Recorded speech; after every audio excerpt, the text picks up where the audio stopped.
Hidden gears are the ultimate moves in Fatal Fury City of the Wolves, requiring a full meter and active SPG section to unleash. These powerful finishers don't just look flashy and hit hard, they also help cool down the rev meter, making them a crucial part of any high-level match. Today, we're ranking all the hidden gears from worst to best, focusing primarily on their visual impact and overall presentation, with a small dose of gameplay relevance sprinkled in for good measure. Of course, keep in mind, this list is purely subjective, so do keep that in mind before unleashing fury in the comments. With that said, let's dive in and rank every hidden gear in Fatal Fury City of the Wolves from worst to best.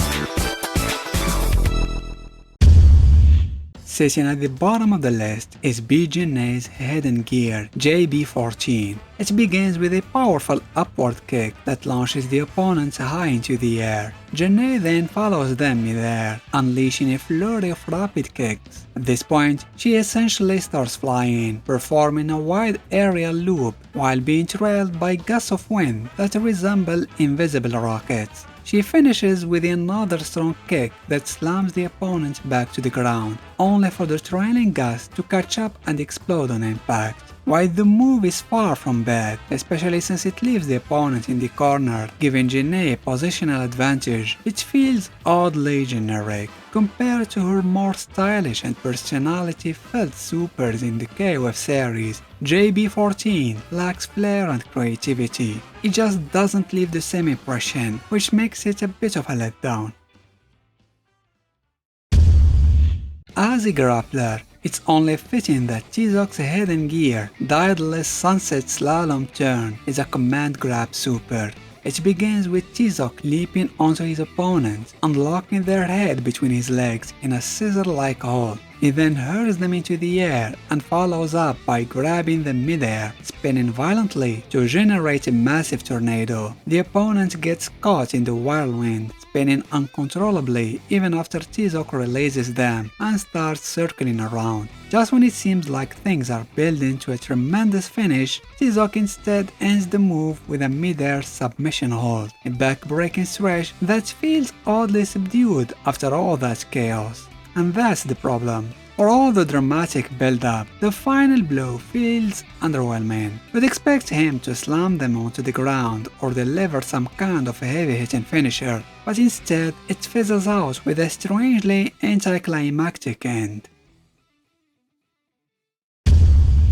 There is nothing inherently wrong with Donovan's hidden gear, Tenshu Raimekyaku, but my god, it's painfully uninspired. The move kicks off with Donovan summoning a violent tempest of kicks, battering the opponent in rapid succession. He then channels his signature lightning-infused strikes for a few more flashy hits before leaping into the air, spinning, and unleashing a final lightning-charged kick that ends with a dramatic flash of white across the screen. It sounds cool on paper, but in execution, it just feels boring. There's little creativity or flair here, especially compared to what you'd expect from someone as flashy and energetic as Donovan. It gets the job done, but it doesn't leave much of an impression.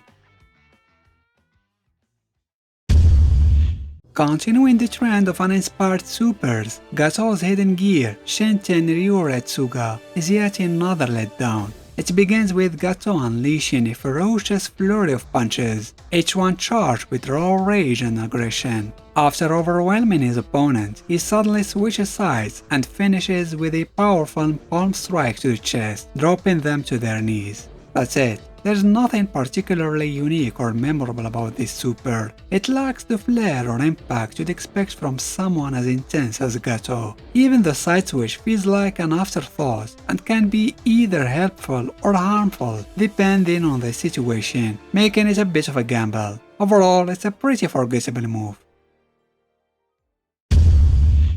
Yes, even the poster boy isn't safe. Terry's hidden gear is ranked this low, and believe me, I'm just as disappointed as you are. Cosmic Strike Geyser starts off with Terry striking a confident pose, then performing a flashy backdash kick. After the first hit lands, he follows up with another kick that creates, surprise, a tornado, launching the opponent into the air. It then finishes with a power geyser that connects with the whirlwind, dealing multiple hits as the opponent gets juggled into the chaos. And honestly, what's with all the tornadoes in this game? First Tizoc, now Terry. Tornado effects used to be Joe's thing, but now everyone seems to be whipping up whirlwinds like it's nothing. The move's description claims Terry learned it from Terry Bogard, which adds a bit of backstory and emotional weight. But even so, it raises the question, why didn't he use it before?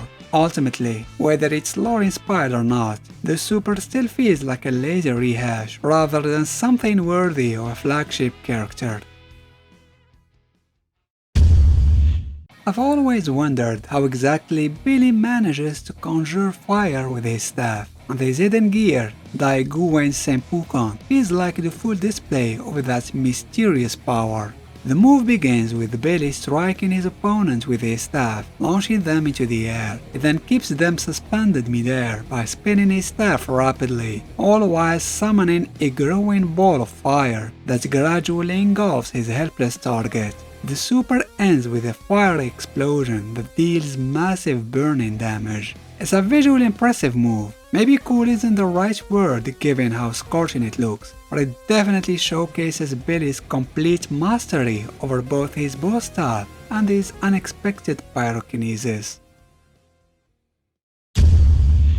And what do you know? Another tornado-based super. But this time, it actually makes sense. Preecha is Joe's student, so it's only natural that her move incorporate wind-based techniques. Her hidden gear, Last Theorem, kicks off with a swirling whirlwind that traps her opponent in place. She then charges forward and delivers two sharp uppercuts, sending them spinning upward within the vortex. Preecha leaps up to their level and finishes with a powerful kick straight to the face, slamming them back down to the ground. The move ends with a stylish touch. She frames her falling opponent with her hand, striking a pose. It doesn't deal extra damage, but it looks slick, especially if it's the final blow.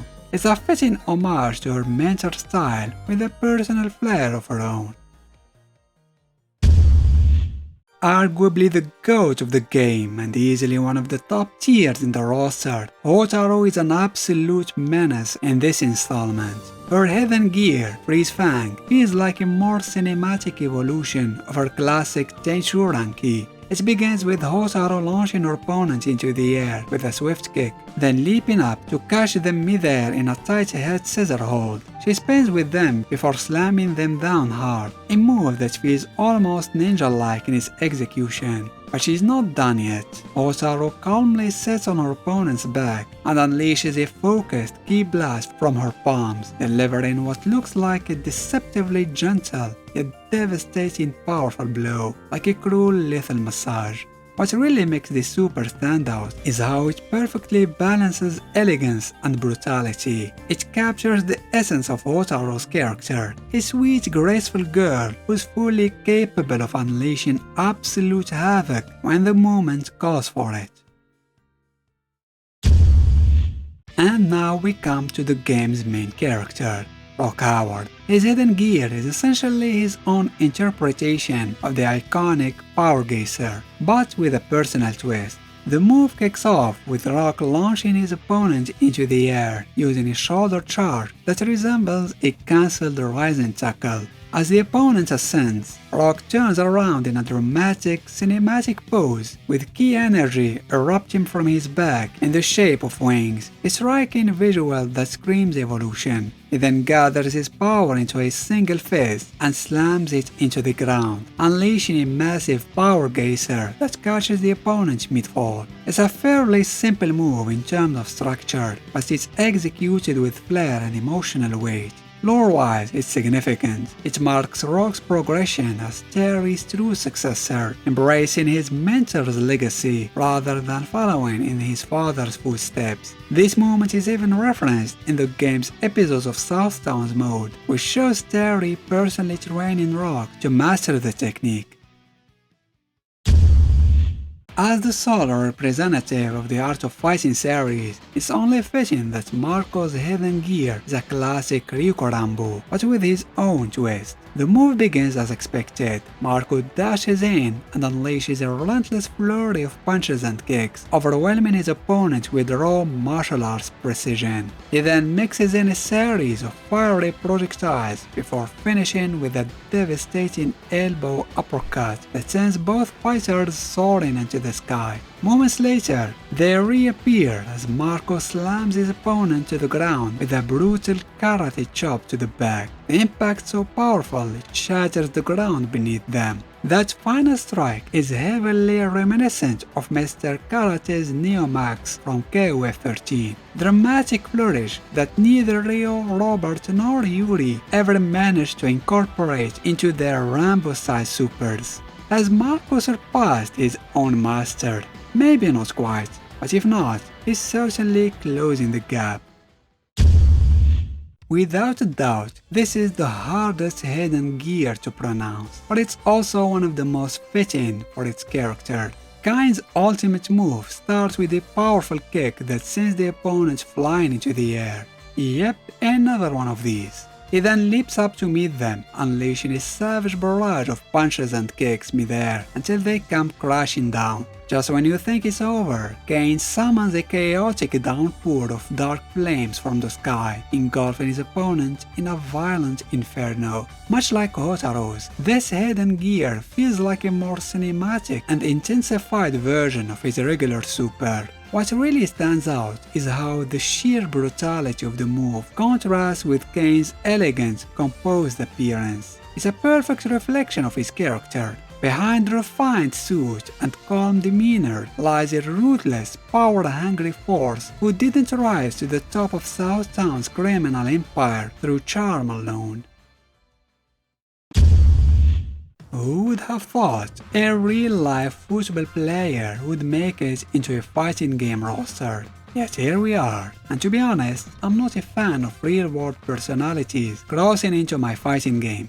Ronaldo just looks too normal. He sticks out like a sore thumb, and while plenty of players enjoy his flashy moves and unique playstyle, I still think adding him was a misstep. That said, I have to admit, his hidden gear is surprisingly fun to watch. It begins with Ronaldo dribbling past his opponents, somehow making them trip and fall. He then launches a barrage of energy-infused soccer balls like they are key projectiles. Finally, he takes a moment to focus, lines up like he's about to take a penalty shot, and fires one massive, energy-charged ball toward the opponent. They try to block it with their hands, goalkeeper style, but Ronaldo finishes the move with his iconic pose, causing the ball to explode on impact. I always knew football could be rough. I didn't know it could be this lethal. Also, that's a red card for sure. That's attempted murder on the field.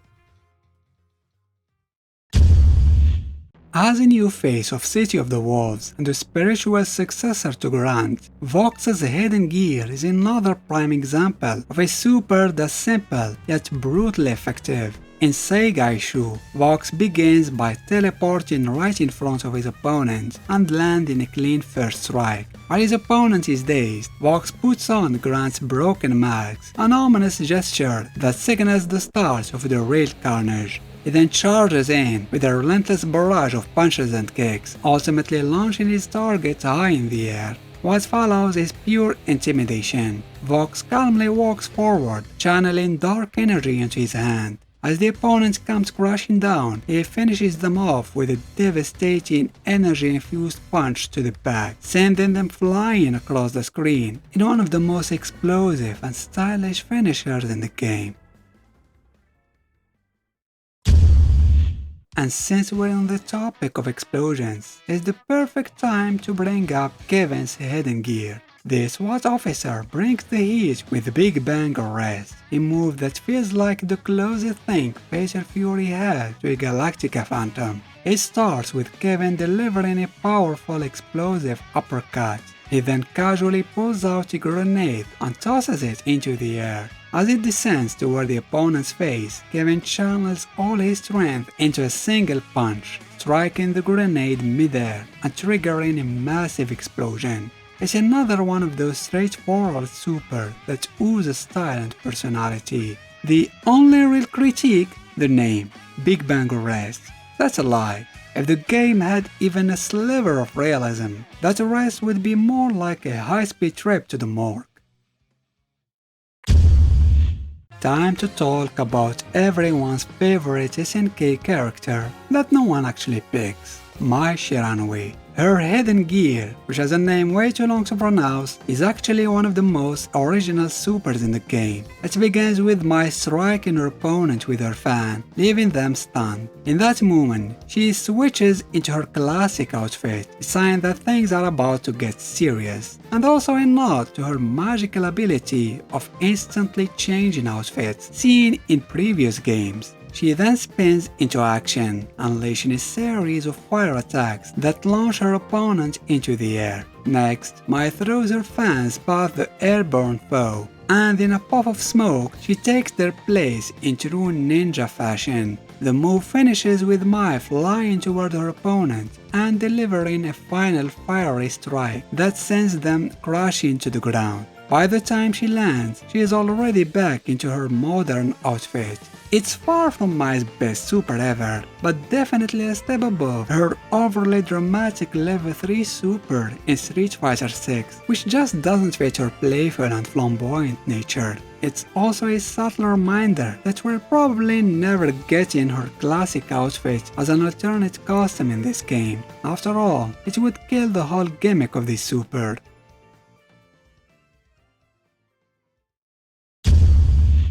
And here we have the other real-life celebrity who somehow danced his way into a fighting game, Salvatore Ganacci. Compared to Ronaldo, he fits in slightly better thanks to his wacky and eccentric personality. Still, if he swapped his plain tracksuit for something more flamboyant or stylish, he'd mesh with the rest of the roster a lot more naturally. His entire moveset is bizarre, but nothing tops the absurdity of his hidden gear ultimate beat. It kicks off with Ganacci striking his opponent in the chest, then rhythmically punching them in the face while nonchalantly glancing at the camera. The punches quickly shift into slaps, all still perfectly on beat. Things get even weirder when he flips onto his hands and begins juggling the opponent with a flurry of kicks in the most ridiculous way imaginable. As the rhythm builds, so does the intensity, until he delivers a final devastating kick that sends his opponent flying into the air before crashing violently back to the ground. Meanwhile, Ganacci just lies on the floor, gazing at the camera like he's chilling after a casual yoga session. It's by far the silliest, most nonsensical hidden gear in the game, and honestly, that's exactly what makes it so entertaining. I know, you're probably sick of him by now, sick of seeing him in every match, sick of fighting him online, sick of how relentless he is. Hokutomaru is everywhere, a true menace, and a fan favorite, at least for those who main him. But love him or hate him, the #1 hidden gear in Fatal Fury City of the Wolves belongs to him. Yugi Shiranui style is a masterclass in tribute, fusion, and flair. As the disciple of the Shiranui style and the pupil of N.D. Bogard, it only makes sense that Hokutomaru's ultimate move pays homage to both his masters, and his hidden gear does just that. It begins with the Zanien striking the opponent and swiftly switching sides, followed by Mai's Shu Hisatsu Shinobibashi. He switches sides again and then continues the onslaught with N.D.'s Shoryudan and Shuripadan, keeping the momentum fluid and aggressive. Just when you think it's over, a delayed explosion erupts as Hokutomaru lands, a cinematic touch clearly inspired by Mai's supers in all titles. This blend of N.D. and Mai's iconic moves, infused with Hokutomaru's own flair, not only reflects his training lineage, but proves he's worthy of carrying both their legacies. And that's why Yugi Shiranui's style earns the top spot. It's fast, flashy, faithful to his roots, and a perfect example of how to do a tribute right. This ranking is purely subjective, of course, and I'm sure you have your own favorite. So let us know in the comments which one is your favorite and what do you like most about it. Special thanks to my patrons for their support. Don't forget to give this video a thumbs up if you enjoyed it, and why not consider subscribing to the channel. Thanks for watching.